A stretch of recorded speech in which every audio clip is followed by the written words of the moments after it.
This program is not intended to diagnose, cure, or treat any disease or disorder. The listener is encouraged to seek sound medical advice from their doctor or other qualified healthcare practitioner before taking any supplements or starting a new health regimen. It's the Nutrition Heretic Weekly Podcast. I am Jim Ducharme, one half of your co-host. I'm not sure that even makes sense. One half Sorry. of your... Yeah, I don't know. I may have to have the other half of my co-host back me up. See, my problem is I never got fractions. So that could be a 1.5 or 1.5 or something like that. I just fractions have eluded me. I've never been good with them. But I'm sorry. Maybe we can go over it, or I can sign you up for a Udemy course or something. I have absolutely no desire whatsoever to learn fractions. Oh, okay. I still don't understand the metric system, but I do know this much. See, we always want to teach people equivalence in those new systems. You really don't have to do that. The human body and brain is pretty good to adjusting to the whole idea that minus 20 is freaking cold. Yes. It's not a problem. The human Why mind do you can live do in that. Canada? Because you complain quite a bit about that. No. I complain only for your entertainment value. I actually don't have any problem with... I don't find it entertaining. I find it stressful because it brings up really bad memories of living in New Jersey. Well, I think that there's an old... The so-called, air quotes, Garden State with pharmaceutical campuses every 10 miles. There's an old... there's an old Canadian saying that we live by, and it can always get worse. This is true. And that's, you know what? The whole time I lived in New Jersey, I was like, well, I'm not in Beirut. I kid you not. That was my mantra. Well, I don't live in Iraq. Okay. That made me feel a lot better. I'm telling you, it got me through some really depressing winters. So, in this whole American election that's been going on, we've been hearing a lot of talk about the Second Amendment, but today one of the things you want to talk about is the Soil Amendment. Yes, I want to talk about the Soil Amendment. I have no idea what a Soil Amendment is. There are things that we add to our soil to make it richer, theoretically, for our plants to grow. And one of the things that obviously a lot of people, we've talked a few weeks ago about the fact that organic has more nutrients in it than conventional, which quacks like me have been saying this for 20 years, and the establishment has said, there's no proof of anything like that. And then finally they decided to run a couple of studies, which I am quite confident that now that they've run the studies, there are going to be some products coming along down the pike, because this has happened with everything else. They said the same thing about stevia. Stevia is not a sweetener. And then somebody came out with a sweetener, and now it's a sweetener. They said that about probiotics, which didn't exist, and then all of a sudden Activia came out, and they suddenly decided that Jamie Lee Curtis can take a so yeah, thank goodness. That's so funny. I think she's been backed up for a while, so it's good to know that she's beep. Okay, so anyway, yeah. So we were, when we were in New Jersey, we actually belonged to a co-op, wonderful co-op. Love the people, organic. I mean, they were so organic; they were weeding by hand. Multiple I don't know organics? I don't know so many places that will actually sit down in the garden and pull out weeds one by one. They were not spraying to get rid of their weeds. They did the typical tilling that many farms will do. But I gotta say, a lot of their vegetables were good. Don't get me wrong, but they were not necessarily the most robust. And that was actually kind of a warning I was given when I signed up. Well, just be aware that we are organic, so our outputs aren't going to be as big as the stuff you might be used to. And one of the things that was also happening is they were suffering from a lot of, because the global warming or climate change or what have you was going through, we did from time to time see significant crop losses. And in the people who were going to the farm, we were seeing some illness. I was seeing illness. I don't know how many of them noticed this, but we were seeing illness ranging from the autism in children to the Parkinson's and other kind of neurological disorders, just kind of the gamut, a lot of thyroid issues and things like that. Now, obviously, those things could be because of the choices that people were making, because, I only eat broccoli raw or whatever their thing was. But you have to at some point start looking at how healthy, especially when we see that the vegetables look a little weaker. How healthy are those vegetables? How much are we getting out of it? It's because just because it looks like broccoli doesn't mean that it's as robust or as nutrient dense as another piece of broccoli grown in the right kind of soil. So since I've moved down here to Hawaii, I've been very in tune with what's going on in farming, because there is a lot going on beyond organic. One of the first systems that I saw when I came here was an aquaponic system, which is, I'm not even sure, maybe our guest can explain that a little bit in a little bit how that works. But my understanding, all I remember is there was like a tank with a bunch of fish, and the fish would poop, and somehow that would go into the plants and feed the plants, for lack of a better definition. People talk a lot about microbes in the soil, mycelium, and indigenous microorganisms.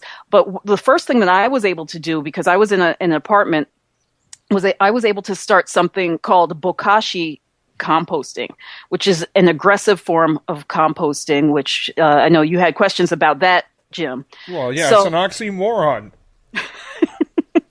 Well, is it with the emphasis on moron? Well, no, it's just, how can composting be aggressive?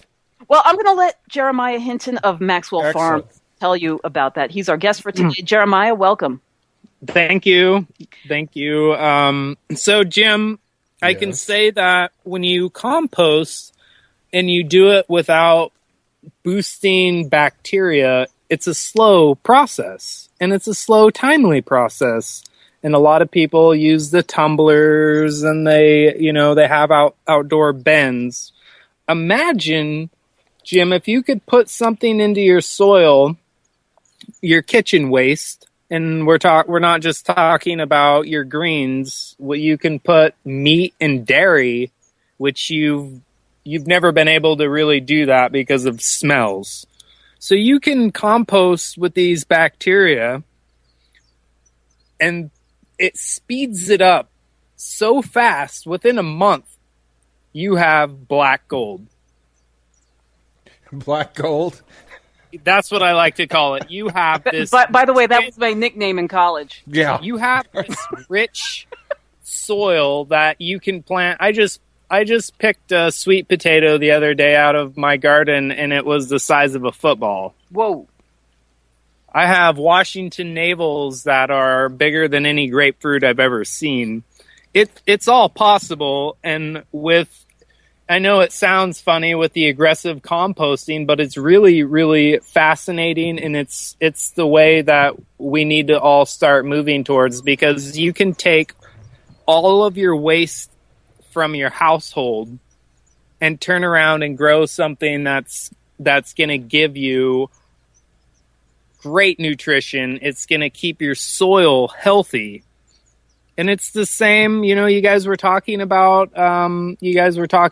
about these beneficial bacteria and Activia. Well, it's the same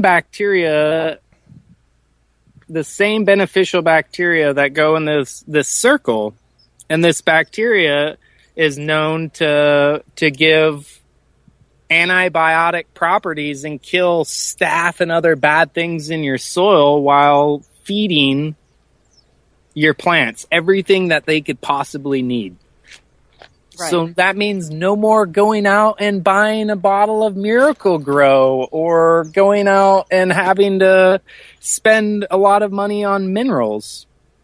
Right, because you're just putting everything back into the soil, and you're feeding the soil what it wants. Obviously, it's digesting that matter. You're boosting bacteria, and and I'll try not. I know this is a laid back show, so I'll try not to get too heavy duty into it, and just tell me to shut up if I get too into it. I'll tell you to F off, okay? Yeah, tell me that. Yeah, okay. So basically, what they figured out, and you'll see for yourself when you do this, is you boost this bacteria, and it has a symbiotic relationship, right? The fungi, the bacteria, the nematodes, even these pests in your garden have positive reactions. It's about getting everything back in balance. Right. So everything's out of balance. And when you organically farm, I just heard you say that there was small vegetables, small fruits. When you organically farm, you're not necessarily doing anything for your soil except for protecting it. Right. And they were still having to purchase the blood meal and the bone meal and all of these other things to put into the... I remember going there one day, I guess it was a little bit before when the shares were available for pickup, and I'm like, why is he walking by with that 50-pound bag of blood meal? Like, I thought you guys just were boosting the soil naturally. But yeah, there's a lot of additional cost with organic that... For sure, and I'll tell you something. Whether it's organic or it's a chemical, so you go out and you buy yourself a bag of organic chicken poo, or you go out and get yourself a bag of 1616. Now you apply that in your soil, but you're not gonna get that. Your plants may uptake one, maybe 5% of that, and the rest just goes. Gee, that's pretty chicken. I'm sorry, did I say right? What a waste, right? And then you had to go out there and work for it, and So imagine doing your compost, like I said, inside. You can do this inside your house. You can do it outside your house. All you need is a 5-gallon bucket, and to make fermented organic matter. That's all Bokashi is. It's fermented organic matter. And basically, you put a bunch of diversity into it. You put different bacterias. So you don't have just one single bacteria, but you have many bacteria in this inoculation. And so when it goes out into your soil, you have this, diversity of bacteria that's just, some of it's helping boost the fungi, and others is breaking organic matter down and feeding it directly to your plant in form of minerals. Mm-hmm. So why are we mining all these minerals for organic farmers? Why do we have these big pit mines going for minerals when it's actually the bacteria in our soil that feed our plants? Right. Actually, when I was explaining in our previous episode that I have drained off liquid from my Bokashi during that 2-week period after you fill the bucket, and now it's just sitting there and it's fermenting and getting ready to be put into the soil. And so I've strained off some of that liquid, and it produces a freaking lot of liquid. So I've been giving it away as gifts to all my friends who garden and haven't done anything yet with Bokashi. And every single one of them comes back to me and they're like, that stuff smells like hell, but the plants love it. And it's amazing too, because we get so much into the idea that more is more, that we need to use a lot more of this stuff. Oh, if a capful works, 2 capfuls will be twice as good. But you really just use a tiny bit. And once a week? How often are you if you use the Bokashi liquid? Are you straining that off? And how much are you using? How often are you using it? Because I find that I'm doing fine alternating that with some of the other things that I have that I'm putting into my soil every other week. That sounds about right. It just depends what I'm gonna do with it. Like. Mm-hmm. I have a hard time with a $65 Bokashi bucket. Right. And I did a little workshop last week to show people that all you need is a 5-gallon bucket. And you could also drill a hole and put a spigot on it, couldn't you? You bet. And the spigot, I was just telling somebody at like Ace Hardware, is probably like $6. So you could take a $60 bucket and, engineer it for maybe $10 tops. Right. and I spray it, but I spray probably, it's more of a bug thing. I use it because the bugs really don't like it. Right. And so I spray it probably twice a month on all my fruit trees and in my garden. And that's probably what I use for that. I generally like to make lots of buckets and bury lots of buckets because I know what I'll have. You know, I know I'll have something really special there. Like where I pulled that sweet potato I was telling you guys, it used to be full of nematodes. And so my sweet potatoes didn't look the greatest. Right. And now the nematodes don't touch them. Right. Well, actually, I think when I first met you, you were actually selling something else we're going to talk about, which is your fish emulsion. But I was having a problem with aphids, and they were attacking my what were they? Onions, green onions and scallions and stuff like that. And I couldn't figure out for the life of me why. And then I realized later that patch where I was growing, the previous person gardening at this location had a lot of beans. So that was bringing up a lot of nitrogen. On a whim, just before, I think it was the day or 2 days before meeting you, I emptied my Bokashi bucket into that space. I pulled up all of the greens or most of them from this one area, and I buried the contents of my Bokashi bucket. And by the next day, I would say that the aphids were down about at least 70%. That sounds right. Just because these plants have this. Oh, I'm sorry. I'm getting attacked by one of my honeybees. Oh. I don't know where she came from, but she's not very happy.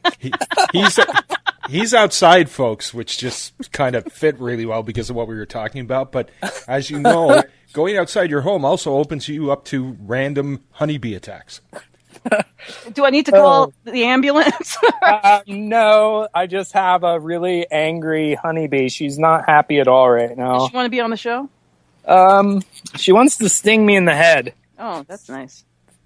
We raise honeybees, so oh, you dirty. I can hear it too. This is classic. I think. Can you just hold the microphone really close to you and the bee, and we're just going to sit back and get probably 10 minutes of great outtakes here. Oh, she's really aggressive, but I think that she's gone. Jeremiah, tell me please that you haven't named any of your bees. Just tell me that. Lie to me if you have to. I haven't named any of my bees, but I sure have such an appreciation for bees. No, I can they're really amazing. Really, when you could sit down, I know this is off the subject, but when you can sit down next to a beehive and it's a super organism and there's 60,000 bees or more in this beehive, and they can go out, pull all this nectar and pollen, and there's bees that are waiting, the receiving bees. You know, if we tried that as people and we tried to go out, we would probably have a jam up. Well, they do say that the hive is the perfect microcosm of what humans should be treating one another like, isn't it? That everybody knows their place in the hive, everybody works together, and they all have a common goal. And we could learn so much about humanity and politics. And men are good for nothing but breeding. Is that it? Yeah, and then off with their heads. Yeah, okay, got it. I just want to be sure about that. They actually have a purpose, you know, they really do have a purpose, and it's just like we go back to, you know, diversity, and that's what it's about. Same with us. It all goes back to nature. You know, they do a lot of monocropping in the United States, and it's like, how would you survive if they put a McDonald's hamburger in front of your face for, 3 months? And that's the bees are the same thing. They need diversity in their diets, just like your soil needs diversity in the bacteria, just like you need diversity in bacteria in your body. We need to eat different things. So, I know we're still off topic, but you just reminded me. Did you hear about the honeybees that got into the maraschino cherry factory? No. It's not like the opening line of a joke. It's actually true. And the honey I forget where the heck this was, but they were getting into this maraschino cherry factory, and the honey was coming out red, and they didn't know where the bees were going and why this honey was coming out flaming red. And then they found out that they followed them, and they were like, "Hey, they're going into they were drinking freaking liquid from." That's funny. And the beekeepers probably thought, like, this has an amazing taste. This is something so rare. We could probably market this stuff. That's funny.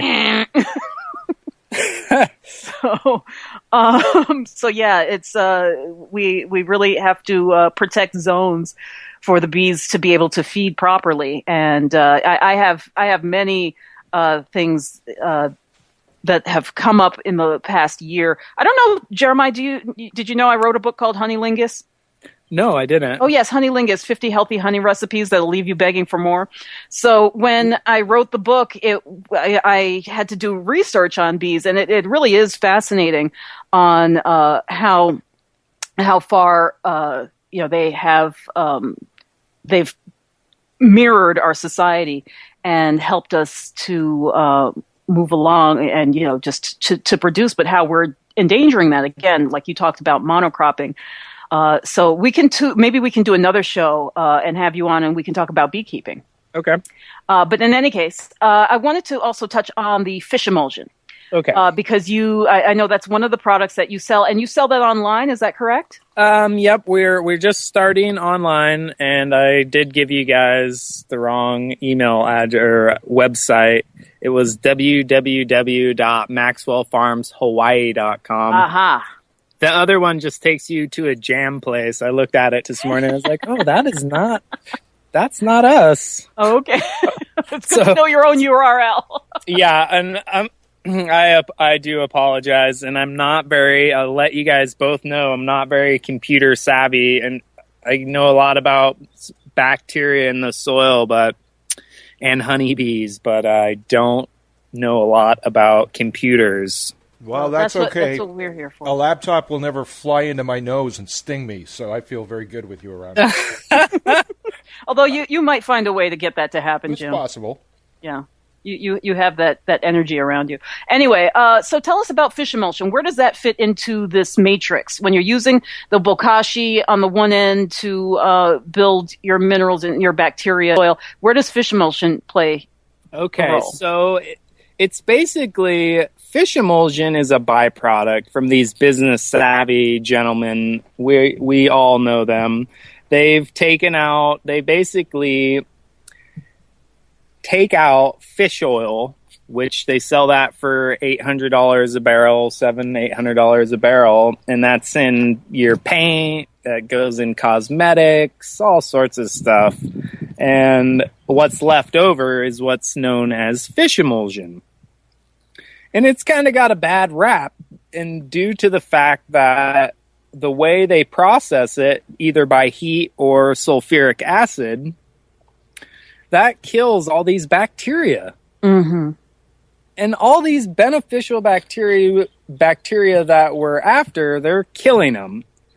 And it's been proven, it's probably a 75-year-old recipe on how to ferment this fish and have a superior product without denaturing all the minerals and vitamins that are in it. Right. And so our product is cool because we don't take anything out of it. We don't extract anything. We don't add water. Simple. It's ground up fish, and it's mixed with equal parts pure cane brown sugar. Right. And it sits and ferments 4 to 6 months. So it's just rich in bacteria. It's fermented in its own bacteria. Right. Now you have the same bacteria that's found in yogurt happening in fish. Yes. Isn't that amazing? Exactly. So our product, and it tested negative for staph and salmonella. And it goes to show you how predominant these bacteria are, to where nothing else can live with these bacteria. And that's the amazing thing. So when you put these types of bacteria, you boost this in your soil, can't have those pathogens like staph and salmonella. So the same goes for your lettuce. When you're going to go pick your lettuce, it wouldn't be appealing to you if you picked lettuce and you and your family caught salmonella poisoning. Right. Exactly. You send your children into your garden and they get staph. Mm-hmm. That doesn't sound like fun. No. And actually, this is an interesting thing, too, because here on the island, we have that issue with the rat lungworm disease, which comes from snails and slugs that eat the feces of rats. And but then they climb on the vegetables. And one of the things that I'm learning is that those guys are repelled by healthy soil. They are. And you know why that is? They're parasites, and they like to take on the weak. Well, not only that it's due because it's due to the fact the plants have a relationship with the bacteria. So these plants have all these stomas, and a stoma is basically a little opening for the plant to take in sunshine, water, and minerals. Right, and that's why 70% of your plants and trees will uptake 70% of their nutrients through their leaves, through the stomas. So, and now I'm getting to this. I know I go off subject quite a bit. I do. So, I'm a wandering soul. So your bacteria in your soil, they've just discovered this. Your bacteria, they found it's lactis or Bacillus subtilis. Okay. It's a bacteria in your soil, will actually kind of tell the plant, close your stomas because we have this bacteria. And it'll actually close it and go into, guard mode, why these different bacterias in the soil are battling basically for dominance. Wow. Isn't that interesting? Wow. Yeah, it really is. And it really does go to show that we can't underestimate the intelligence of any form of life. There's a lot of people, and now I'm not saying that I don't support animal rights, for example, but we get very kingdom focused and like this kingdom is more valuable than that kingdom. And it's like, the soil, the microbes, all of this stuff, these are our origins. This is the stuff that's holding us all up. So that's actually incredibly fascinating that you talk about. Go on. Oh, I was going to say it is, because it not only goes into your soil, it can be consumed by you, your animals. I mean, I am a firm believer of animal husbandry. We run probably 30 goats over here. I love goat's milk. I love to drink raw goat's milk.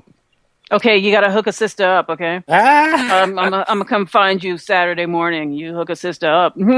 So, but you know what I mean? We like to. That's how it should be. I use their manure to feed my bacteria. Right. They eat grass that I spray bacteria on. There's this system that you keep enhancing these bacteria in everything. That's what we need to get back to, enhance that bacteria, because you're going to repel these bad pathogens. Right. We're actually coming up to time in a moment, but I had one comment and one question. One of the comments is that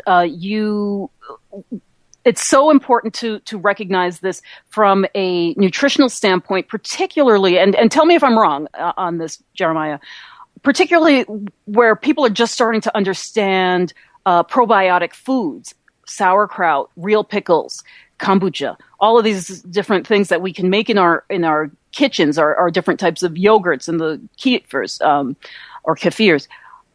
When you start, let's say, a sauerkraut with a cabbage that's been grown this way, I would think that we are producing even more of the good lactic acid bacteria than standard cabbage, which has not grown in such rich soil. Is that correct?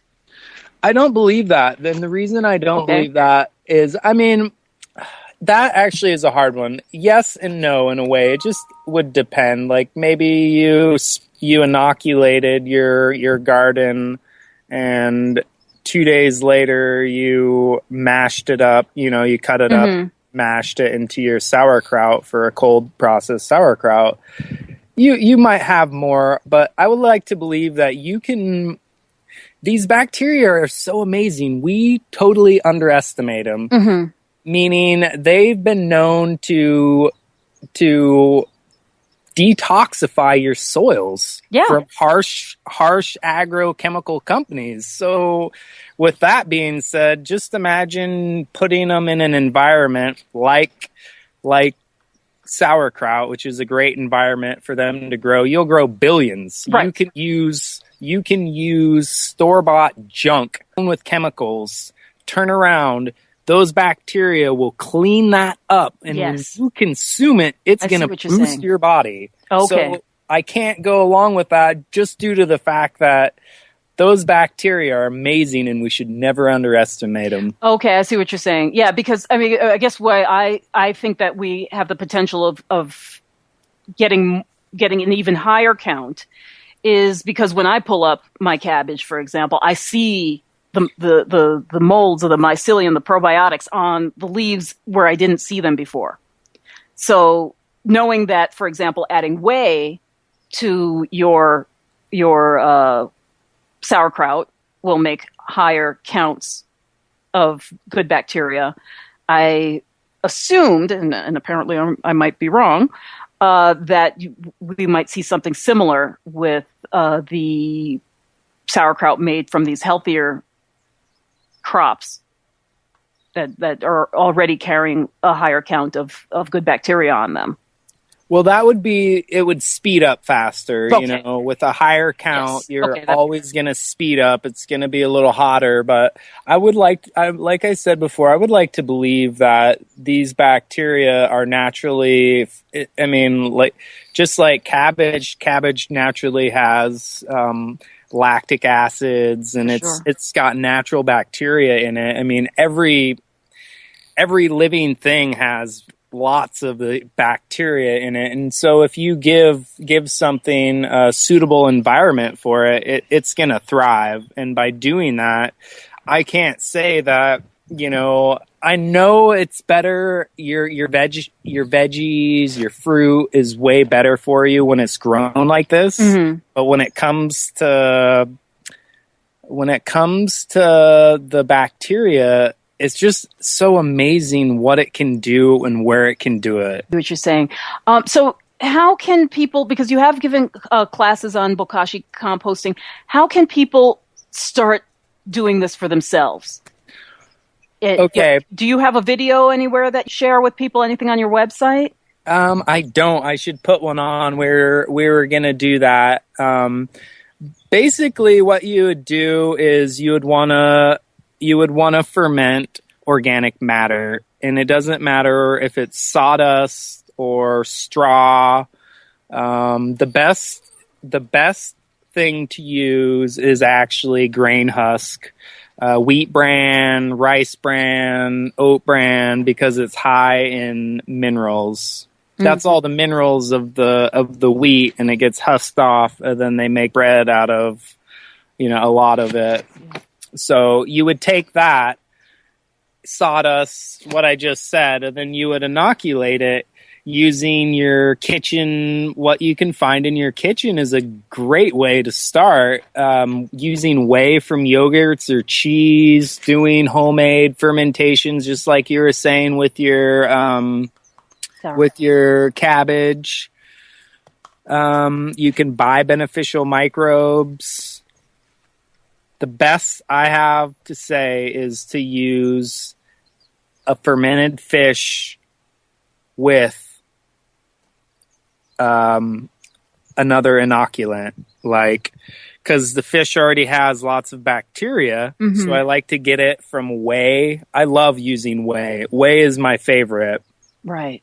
But I do like to support these guys. I like to support EM too, because EM, the man who discovered a huge part of these bacteria in the 70s, Dr. Higa, he created these beneficial microorganisms. He's the one who found that if you just have lactic acid, it doesn't do everything that you want.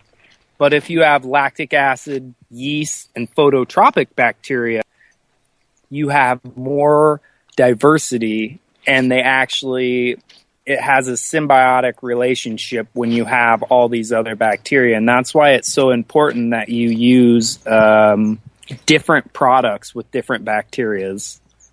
Right. Right. Okay. And I know I never answered your question on how to make it. So you would ferment. I apologize. That's okay. If you want, you can write it out for me, and we can put it on our website. Okay. And people can come visit the website and learn about how to make bokashi. Okay. Yeah, we can do that. We can put up how to make lactic acid bacteria. That's another great one you can do at home just using rice wash. Right. You take your rice wash that you're getting ready to cook rice with, and you collect your third rice wash when you wash your rice, and you let that sit for 7 days. Then after 7 days, you add 10 parts of milk to that, and what you create is lactic acid bacteria naturally. Right. Right. Yeah. Actually, I'm working on that right now. I have to go get more milk. Yeah. That's the only bad thing about that one. But you can use. I mean, there's. But nothing goes to waste. You eat the cheese that comes off the top, and then the rest of it you can use for fermenting your seawater or whatever you have. Yeah, exactly. So yeah, it's a really phenomenal system, and I love the zero waste concept. And maybe another day we can talk about your goats and the animal husbandry, because it is fascinating. And to stand in a chicken coop, which if anybody's ever been near a pigsty or a chicken coop, not the friendliest smell. But these animals are so clean that you don't even smell something earthy. You just smell. You just feel like you're in a neutral environment, completely neutral environment, and that's what I think is so impressive about it. So, in any case, if you want to learn more about Jeremiah Hinton, you can visit MaxwellFarmsHawaii.com. That's MaxwellFarms Hawaii HAWAII.com. You can also find links to his website on our website, nutritionheretic.com, and he's promised to give me some information for you, so we'll have information on how you can get your bokashi started in your garden today. Or just Google Maxwell Farms Hawaii, and I tried that and it works, so you lived at the farm. As for us, nutritionheretic.com is our website, or you can drop by our Facebook page, facebook.com nutritionheretic. On Twitter, we are NutriHeretic, and please drop by the Facebook page, drop by the homepage, ask us a question, suggest a guest, volunteer to be a guest. We'd love to have you on the show if you have something you want to share with us, and you can catch us on iTunes and Stitcher, and when you're there, please, after you've enjoyed a show, make sure that you leave us a rating and a review, because that's very important. And that's pretty much what we work for is glory on this podcast. At this point, yes. That's what motivates us. So please leave us a nice thank you. Adrian, thank you so much. Until next week. Thank you, Jim. Thank you so much. See you next week. Jeremiah, thank you. Thank you so much for being here.